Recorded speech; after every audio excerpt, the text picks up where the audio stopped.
বিএনপির ভারপ্রাপ্ত চেয়ারম্যান তারেক রহমানকে বহনকারী বিমানটি বৃহস্পতিবার স্থানীয় সময় পৌনে 12টার দিকে হযরত শাহজালাল আন্তর্জাতিক বিমানবন্দরে অবতরণ করেছে।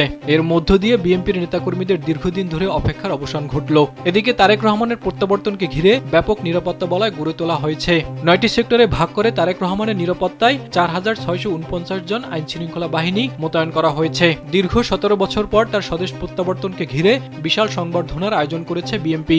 এছাড়া তার চলাচল নির্বিঘ্ন করতে বিমানবন্দর থেকে শুরু করে গণসংবর্ধনা স্থল, এভার কেয়ার হাসপাতাল এবং গুলশানের বাসভবন পর্যন্ত ব্যাপক নিরাপত্তা ব্যবস্থা গ্রহণ করা হয়েছে। সোনামণিকে নিয়ে আমি থাকি চিন্তামুক্ত, কারণ আমি ব্যবহার করি SMC এর স্মাইল বেবি ডায়পার।